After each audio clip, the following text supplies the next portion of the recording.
Assalamualaikum warahmatullahi wabarakatuh. Selamat siang Pak Jun dan teman-teman semua.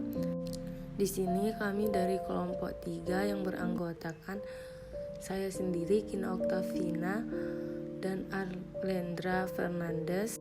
Di sini kami akan mempresentasikan tugas dari Pak Jun tentang psikofarmakologi. Untuk teman-teman semua, mohon disimak sebentar videonya ya. Oke, di video kali ini kita akan membahas tentang apa sih itu psikofarmakologi, penyakit jiwa, transmitter, penggunaan obat-obat psikotropik. Terus ada juga tentang gejala dan sasaran dalam pengobatan gangguan jiwa, pengelompokan obat psikotropik, dan yang terakhir efek samping dari psikotropika. Oke, langsung saja ke pengertian psikofarmakologi, yaitu ilmu yang mempelajari efek obat pada perilaku manusia dan bagaimana efek itu terjadi melalui perubahan aktivitas neural atau saraf. Psikofarmakologi ini mempelajari obat-obatan khusus yang dinamakan obat psikotropik, obat yang memiliki efek pada obat dan memiliki dampak terapeutik langsung pada proses mental. Sejak dekade 1980 sampai 1990, banyak sekali perkembangan baru di bidang psikofarmakologi, yaitu ilmu pengetahuan yang mempelajari obat-obatan yang berpengaruh terhadap fungsi-fungsi mental dan perilaku psikoaktif drugs yang bisa dipantau dengan banyaknya obat yang masuk. Obat-obatan golongan tersebut dalam pasaran farmasi Indonesia.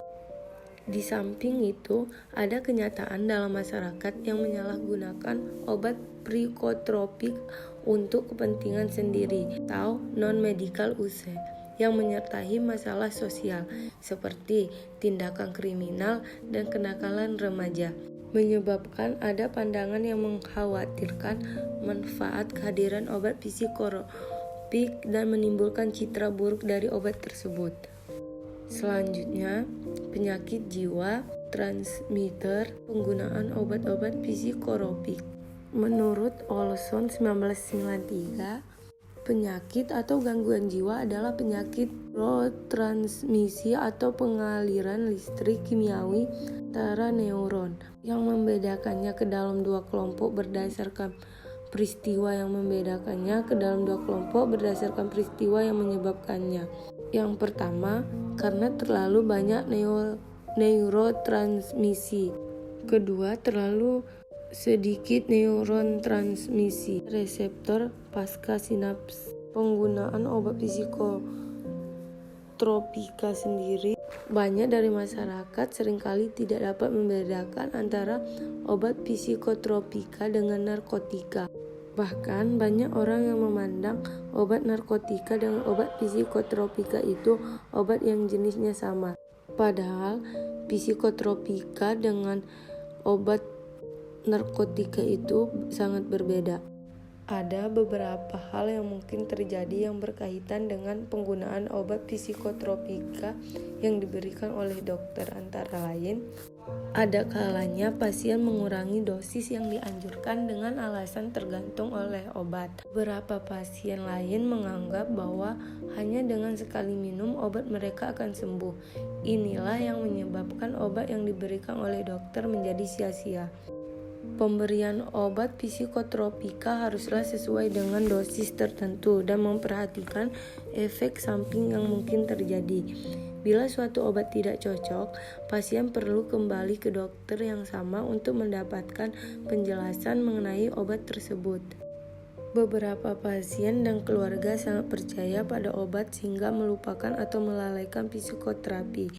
Beberapa pasien lain tidak berani mengkonsumsi obat psikotropika karena takut ketergantungan.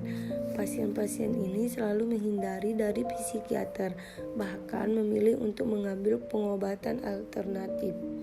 Selanjutnya yaitu gejala dan sasaran dalam pengobatan gangguan jiwa. Berikut ada beberapa gejala sasaran untuk beberapa gangguan jiwa. Yang pertama yaitu ada gangguan depresi, Yang kedua yaitu ada gangguan mania. Yang ketiga ada gangguan psikosis. Dan yang terakhir yaitu gangguan kecemasan. Selanjutnya yaitu pengelompokan obat psikotropik.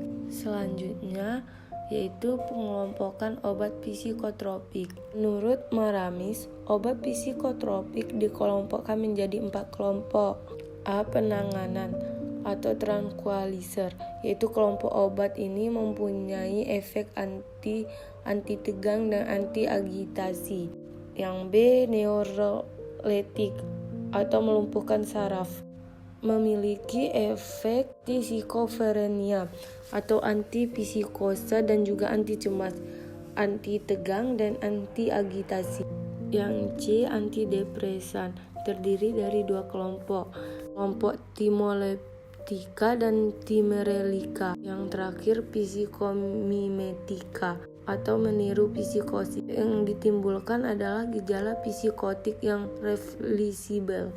Yang terakhir yaitu efek samping obat psikotropika.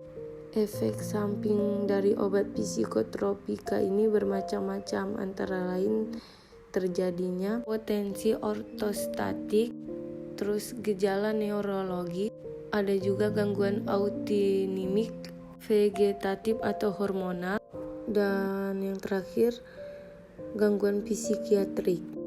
Baiklah, sekian penjelasan materi dari kelompok kami. Apabila ada yang kurang tepat, kami mohon maaf, dan terima kasih juga untuk Pak Jun dan teman-teman yang sudah menonton atau menyimak video dari kami. Saya akhiri, wassalamualaikum warahmatullahi wabarakatuh.